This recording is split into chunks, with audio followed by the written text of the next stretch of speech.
Chapter 7 Rock Oil to Light Up the World. The Indians had taught the early settlers how to raise new crops like corn and tobacco. They taught them how to find new medicines in the forests and underground. One of these medicines was a curious black oily substance that the Seneca Indians of upstate New York saw floating on ponds. They laid their blankets on top of the ponds where the oil was floating until the blankets had soaked up the oil. Then they wrung the oil out of the blankets into a bowl. They treasured the oil as an ointment which they thought would cure all sorts of ills. Before the end of the 1700s, the American colonists had learned to use this oily medicine, and it became an item of trade with the Indians. It was called Seneca oil, after the Indians who sold it. Down in Kentucky, oil bubbled into a salt well and ruined it. The owners discovered that the black stuff was really Seneca oil. They stopped selling salt and instead went into the medicine business. They put the stuff in bottles, called it rock oil or petroleum or American oil, and sold it as a remedy for rheumatism and nearly everything else. They sold these bottles by the hundreds and hundreds. Other salt manufacturers who found this black stuff ruining their salt wells also went into the medicine business. One of them, a man named Samuel Keir, put out leaflets boasting of his rock oil's wonderful curative powers for rheumatism, chronic cough, ague, toothache, corns, neuralgia, piles, indigestion, and liver ailment. He printed advertisements in the shape and size of paper money. These featured the number 400, the number of feet below the earth's surface from which the oil was drawn, as if every drop of the oil was worth its weight in gold. To attract customers, Keir sent salesmen out over the countryside in circus wagons. They played music, sang songs, displayed animal freaks, and used every possible means to attract attention and sell their magic fluid. But Keir's wells gushed out even more than his clever salesman could sell. What could he do with the rest? About the time that Keir and other salt manufacturers found themselves flooded with rock oil, there was a growing need for some inexpensive kind of lighting. In those days, before electric lights, home lighting came from tallow candles and oil lamps. They weren't much different from the ones used in ancient Rome. A wick made from a twisted rag burned in a dish of fish oil, animal oil, or vegetable oil. That weak, flickering light of burning oil was all that people had to read, play, and work by after sundown. But oil was expensive, so most people left their homes unlit at night, and people went to bed when the sun set. In the years before the Civil War, American cities were growing. Homes built close together lacked sunlight. At the same time, city people wanted to get together more in the evenings. New factories and railroads also required more and better artificial light. As early as 1830, Baltimore, Boston, and New York used gas, manufactured from coal, to light a few streets and public buildings. But people did not yet use gas in houses. Some help came when Isaiah Jennings invented a new oil lamp. He called it camphene. He used American turpentine, the yellowish sticky fluid that seeped out of the holes made in certain pine trees. When processors heated this sticky stuff and mixed the product with alcohol, it made an excellent lighting fluid. It was much cheaper than the other lighting oils, and when it burned, it gave a brighter, whiter light. But it had an unpleasant smell, and it gave off explosive gases. Nearly everybody agreed that American homes would not be bright at night until there was a safer, inexpensive lamp oil. But where could they find it? A hint of the great news source came in 1850 when a clever Canadian doctor, a man named Abraham Gesner, found a way to make lighting oil from coal. He called his new product kerosene, from keros, the Greek word for wax. It had an unpleasant odor, but you could use it without danger of explosion. Doctors who had warned against the horrors of burning fluid now urged people to fill their lamps with the safe new coal oil. And before the end of 1859, manufacturers sold nearly 2 million coal oil lamps. But since there were about 30 million people in the United States, The country was still a long way off from the goal of a lamp in every room. Dr. Gesner had showed that you could make a lamp oil not only from plants and animals, but also from coal. And coal was a mineral. Was it possible that people could use the new mineral product, rock oil, for lighting? About this time, a New Haven businessman, George H. Bissell, formed the Pennsylvania Rock Oil Company. His purpose was to buy lands in western Pennsylvania where rock oil checked to be found floating on ponds. I think that's a typo. I think it should say rock oil would be found floating on ponds. He hired a famous Yale professor of chemistry, Benjamin Silliman Jr., and agreed to pay him $500 to find out what the rock oil was good for. Professor Silliman's report opened a new age for rock oil. He discovered that rock oil, by now also called petroleum from petrus, Latin for rock, and oleum for oil, would make an excellent oil for lamps. His process was cheap. He simply distilled the rock oil. That means he heated the oil and collected the gas that came on. When the gas cooled down into a liquid, it was lamp oil. This, Silliman discovered, was a new way to make kerosene that was just as good as kerosene made from coal. Kerosene made from rock oil also gave a bright white light with almost no smoke and would not explode. The rock oil itself also had wonderful lubricating powers. It would keep the wheels and gears of machines from wearing out and would make them run quiet and smooth. Rock oil with these valuable uses could surely be sold in large quantities, but until then, the only way anyone knew to collect it was to find it on the surface or accidentally in a salt well. Sometimes, people would dig a shallow ditch to increase the flow where it was already bubbling up. Then one day, the story goes, Bissell saw one of Keir's advertisements. It was a sheet printed to look like paper money and featured the number 400.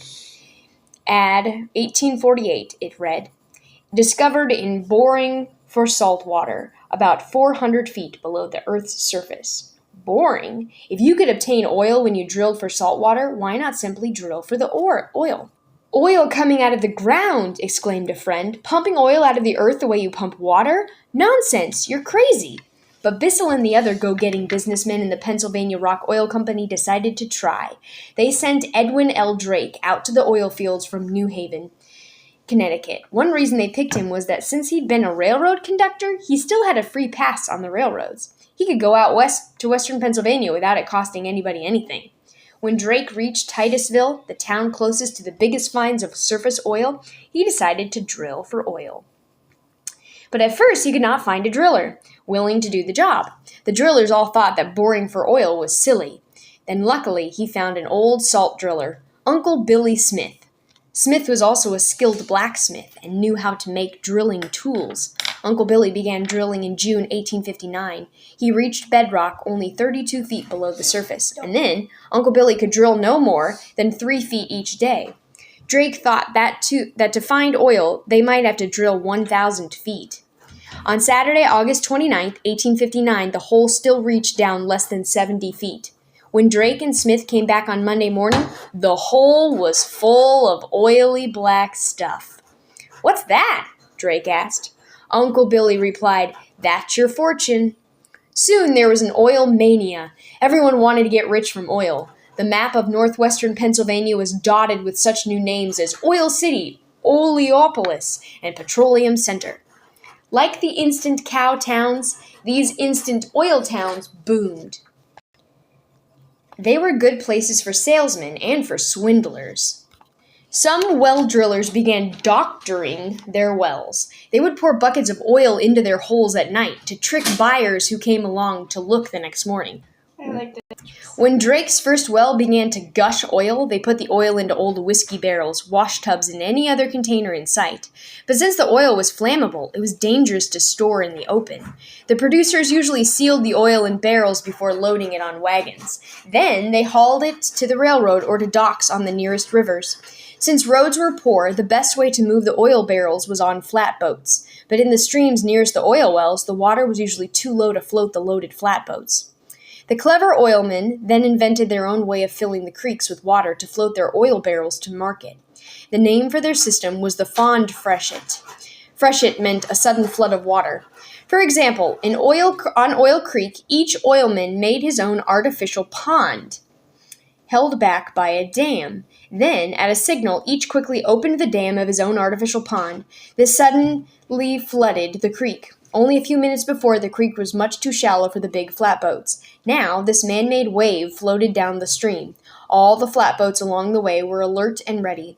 At just the right moment, each oilman pushed his loaded boats into the flood, which carried them quickly down to the railroad center. Just after a successful pond freshet, as an oilman recalled, the oil town was very much like a cow town after the arrival of a large Texas herd of cows. He said, "Shippers are busy paying off the boatmen. The citizens of the creek are laying in a stock of the necessaries of life, and all is bustle and business. You see men dripping with the oleaginous product. Our hotels are filled to repletion with these greasy men who are supplying light for the world. Oil is the only topic of conversation, and the air is with its sweet perfumery." John D. Rockefeller was the great success in oil, one of the most spectacular of all American go-getters. He was not an inventor or an explorer. He was an organizer. Rockefeller's talent was like that of Charles Goodnight, who had collected thousands of cattle for the long drive. Young Rockefeller went to school in Cleveland, Ohio, but he never went to college. His father, who traveled through the West selling patent medicines, left young John in charge of the family long before he was grown. John D. Rockefeller was ambitious. He said, "I did not guess what it would be," he recalled, "but I was after something big." Even as a boy, he was systematic and well organized. While still struggling to make his way, he gave 1/10 of his income to the Baptist church and to charities. But when it came to organizing his oil business, he did not always use Sunday school methods.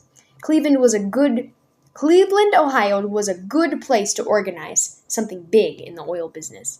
Cleveland was at the receiving end of 2 railroads that came from the western Pennsylvania oil fields. It was also on a lake big enough for large ships. Rockefeller determined to make Cleveland, Ohio, the center of oil business, and from there to command the biggest oil company in the world. In 1865, beginning with a small sum he had made in a grain trading business, he bought his first Cleveland oil refinery. There he turned crude oil from the fields into kerosene for lighting and oil for lubricating. Then he bought up the smaller refineries in Cleveland and many oil wells in western Pennsylvania. As other oilmen went out of business, the railroads needed Rockefeller's freight more than ever.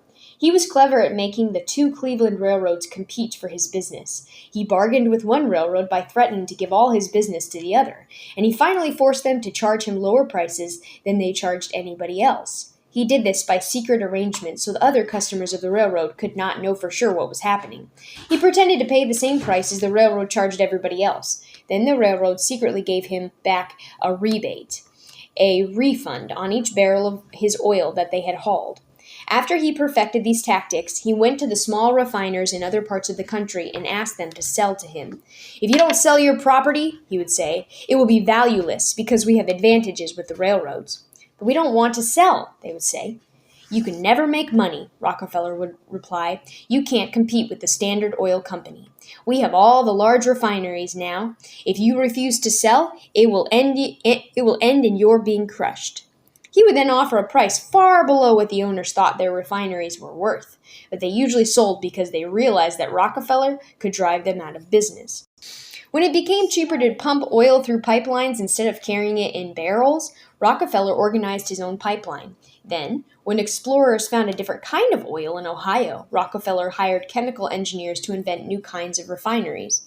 Rockefeller's go-getting business reached around the world. To the Chinese, his Standard Oil Company sold inexpensive lamps by the millions, and then sold the oil to fill them. Before long, people on all continents were using lamp oil from American wells. Between the Civil War and 1900, over half the American output went abroad. In those years, the giant go-getter John D. Rockefeller helped light up the world. Now Americans could afford a lamp in every room. In the 20th century, the 1900s, Rockefeller's business would grow in many ways even he had never imagined. After the automobile became popular, Rockefeller's companies began refining petroleum into gasoline, and rock oil, petroleum, made it possible for a whole nation to move on wheels.